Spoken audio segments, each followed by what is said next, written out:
This is Alien, and I've always held it as my favorite movie. It's about a group of space truckers who receive a strange transmission, and that's all I'm going to tell you about it. So I highly recommend it if you haven't seen it, so go watch it. You back? Cool.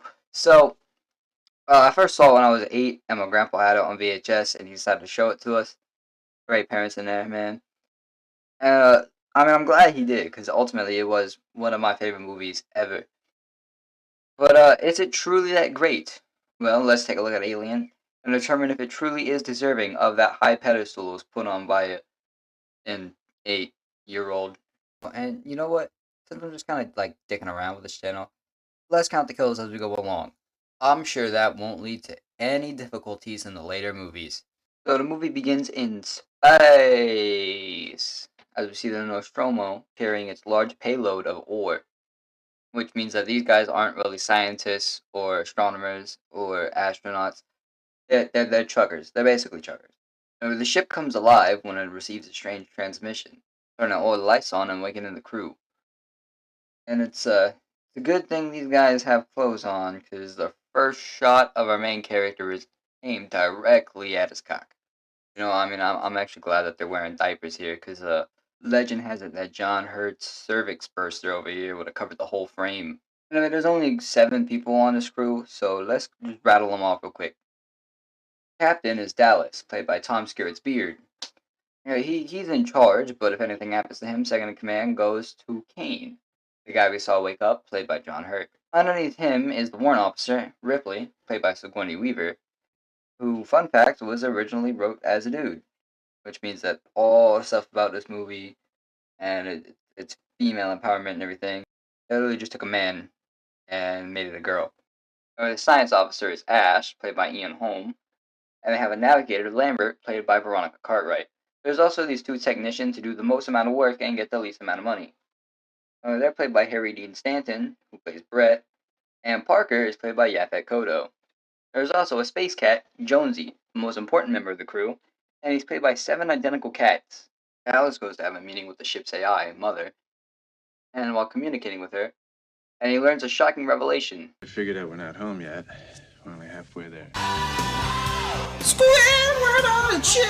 The reason they were awoken early is revealed to be a transmission they received. Apparently, it's an SOS signal. Now, while Parker does not want to fucking go, Ash points out that their contracts state that if they do find a signal from intelligent life, they have to investigate it. Separate from the giant payload, and the Nostromo drives down to planet LB-426. A bumpy landing, which means that they're going to have to repair the ship, so it's going to take them a while before they can lift off again. What? This is 17 hours, fella. At least 25 hours.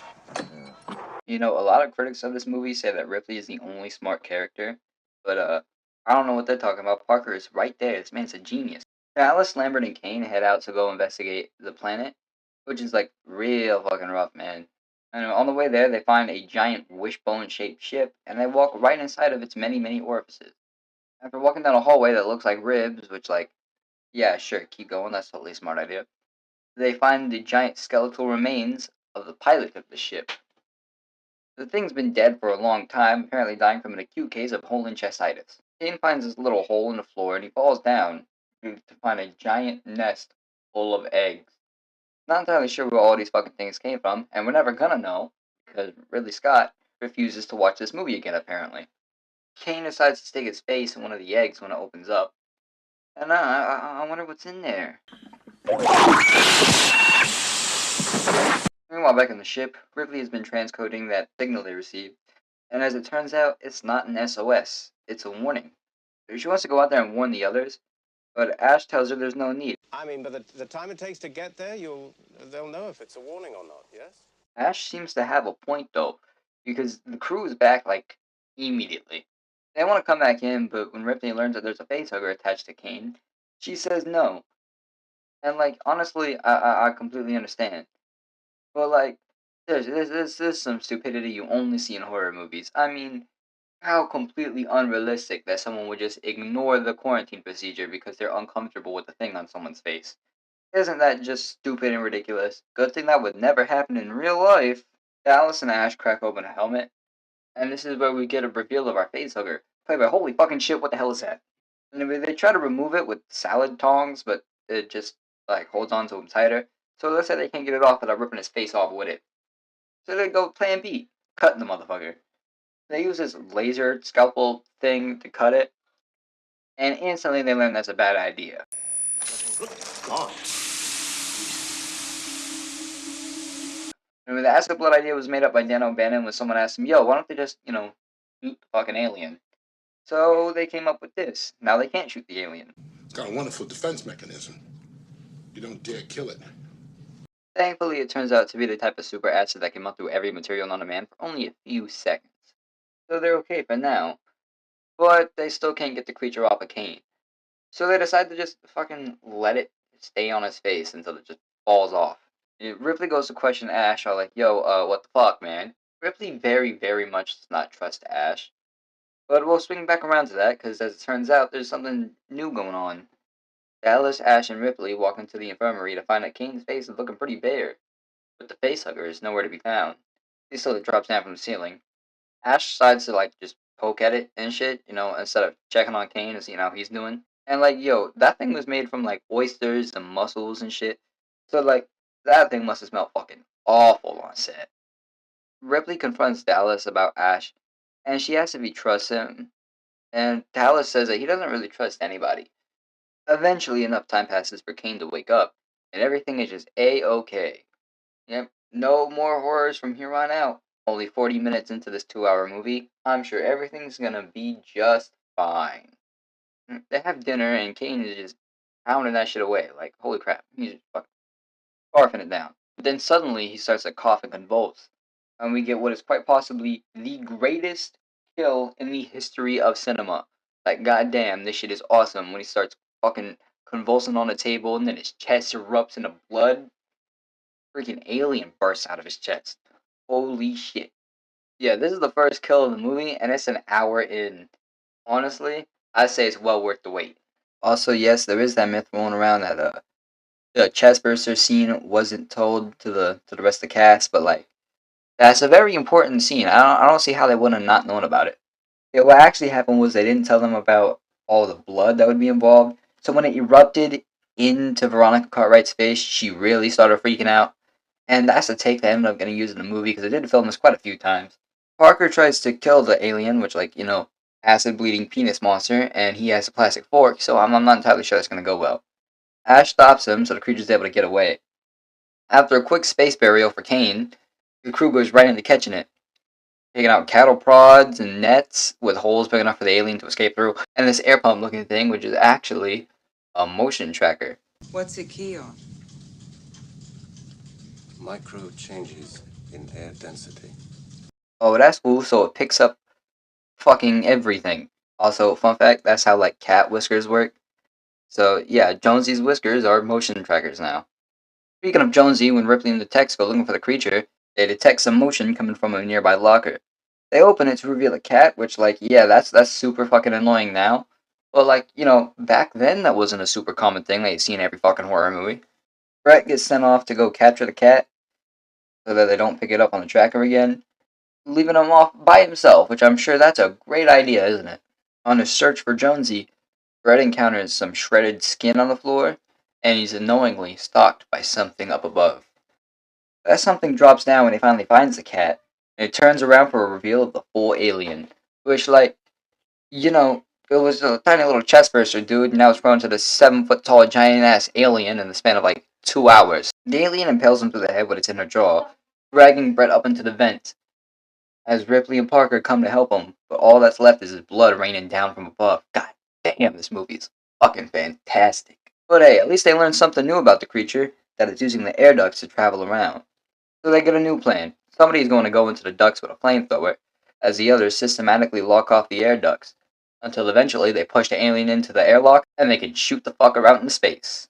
The only question is, which of them is going to go into the vents? I do. No. No, Ripley. There's only 40 minutes left. I'll go get murdered by the alien. What follows is one of the most suspenseful scenes ever filmed. Yeah, this movie has a lot of quiet, claustrophobic moments with slow, silent build-up until eventually we get one loud moment like that before returning to the silence. It's one of the ways this movie keeps up an atmosphere of dread and isolation throughout, and it makes it one of the most effective horror movies ever put to screen. All that was left of Dallas was his flamethrower, so that means that Ripley is in charge now. She talks to Chat Mommy GPT and learns that Ash was given special orders. And a good thing Ripley is the warrant officer, so she's able to give out a warrant to override that whole only for the science officer thing. And she learns the truth about the signal. There is an explanation. Yo, how the fuck did he get in here? That door makes noise. I mean, unless there's like a series of buttons you could press to make it mute like a microwave. Ripley shoves him around so hard that he sweats. Milk? Sour cream? White Gatorade? Does that come? Ash starts throwing her around, which is like hella suspicious considering that she's like half a foot taller than him. And after throwing her into the fucking porn corner, Ash grabs a magazine and starts to ram it down her throat. And look, I understand that it's subtext and it's an assault or whatever, but logically, why the fuck is he doing this? Like, dog, you can just like crush her skull or something. You're a robot. There's got to be a much easier way for you to kill this woman than this. Lambert and Parker come to help, and for his troubles, Parker gets like the hardest gripped purple nurple of all time. He strikes back with a fuel canister, whacking Ash until eventually knocking his head off and revealing the truth. It's a robot. Ash is a goddamn robot. It's a good thing Wayne Yutani keeps making all the robots British in this series. Because, like, whenever they have weird behavioral glitches, they're gonna fit right in with the rest of that country of freaks. That joke was written with a certain friend of mine, and she knows who she is. They hotwire his head to wake him up and be like, yo, what the fuck, man? And they ask him how to kill the creature. You can't. Okay, well then, can he at least explain what the fuck it is? Perfect organism. Well, I'm starting to think you appreciate this thing just a little too much there, Ash. So with no confirmed way to kill the alien, Ripley punches Ash so hard he turns into Richard Nixon.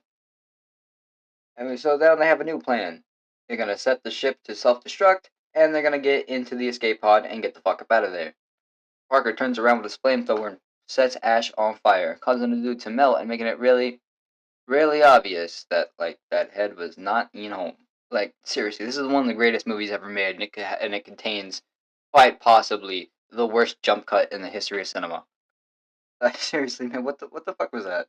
Ripley runs off to prep the shuttle all by herself. I wonder how that'll go. While Parker and Lambert go off to collect the coolant they'll need. While Ripley is setting up the shuttle, though, she hears the sound of Jonesy meowing. Decides that he is the most important part of the ship, obviously.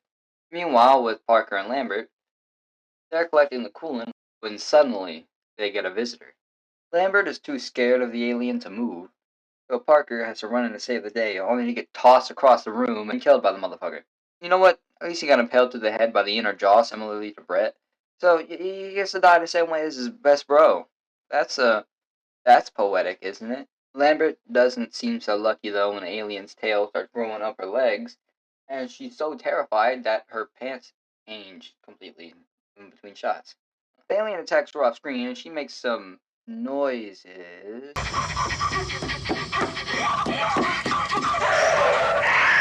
that have led to a fan theory that the alien kills Lambert through violation. But I mean, I don't think that really holds weight when you consider the fact that in both the original footage, this was Brett being attacked, and in the comic book adaptation of the movie, you could literally see the alien impaling Brett through the back. So, you know, it's impaling him through the back and not the ass. In any case, when Ripley shows up, she finds Lambert dead as fuck with no pants on. Okay, maybe that theory does hold water. So Ripley must run through the seizure hallway, only to encounter the alien and drop the cat and run away. So then she realizes, oh yeah, she kind of loves that cat, so she has to go back and save him. Ripley decides to turn the cooling unit back on and cancel the self-destruct, but she's a few seconds behind, so it doesn't work out. Mother! I've turned the cooling unit back on! Mother! The ship will automatically destruct. Ripley now must run to the escape pod. But on the way there, she finds Dallas still alive and like attached to the wall. She also finds Brett, but he's dead as fuck. Anyway, Dallas wants to die too, cause like I mean I'm not even gonna question what the hell's going on there. So Ripley lines up the flamethrower and sets him ablaze. And like yeah, I know this kind of goes against like all the lore later established, but remember, this is a Ridley Scott movie, and therefore anything that anybody else has ever created does not matter.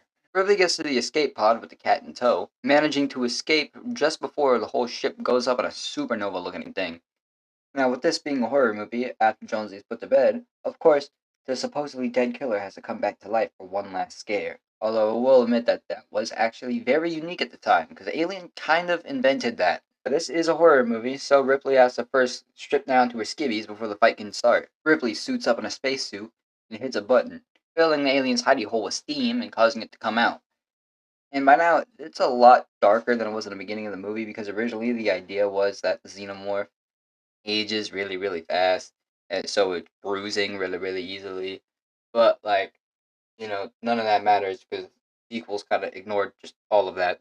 Ripley opens the door, causing the alien to get flown into space, but it holds on to the doorway and stays inside the ship. She shoots it in the chest with a harpoon, causing it to fall out, but when she closes the door, the gun gets stuck on the inside, meaning the alien is still attached. It tries to crawl back into the ship through the thruster, so Ripley fucking punches it, and that should have disintegrated this fucking thing. But if you've seen the newest film, Alien Romulus, then you know that it survived just fine. It is the perfect organism after all. But with the alien gone, her crew dead, and her cat perfectly safe and in her lap, she leaves a message on the flight recorder. We're going to sleep until James Cameron can make the second movie. So, that was Alien. And, well, I spent the whole time making a bunch of smart ass comments and jokes about the character's intelligence. So, is it still as good as I remember it being? Fuck yeah. It's Alien. It's a masterpiece. The horror is done effectively, with this sense of dread and isolation throughout the film. The characters aren't super geniuses, and yet they're still written to be somewhat smart. They're not constantly splitting up for no reason, and they don't have like 50 solutions available to them that they just refuse to use. Another thing that Alien is well known for is its practical effects, which are done really well and still hold up to this day, considering the fact that this movie was released in 1979. One of the most effective things about it is the alien itself. As it's used so sparingly, it actually does come off as a perfect organism. During the film's runtime of an hour and 56 minutes, the alien only appears during 4 of those minutes, and it's used to perfection. You never really feel like they don't show the alien enough, and whenever the alien shows up, you do feel a sense of terror. It's threatening, because the only time it appears is when it kills. All in all, Alien is not a perfect movie. But god damn it, I've seen a lot of movies, and this is the closest that comes to it. Coming in at 10 forms of male penetration out of 10. Thank you all for watching this review, and before I go, just remember, this movie invented Mpreg. Goodbye.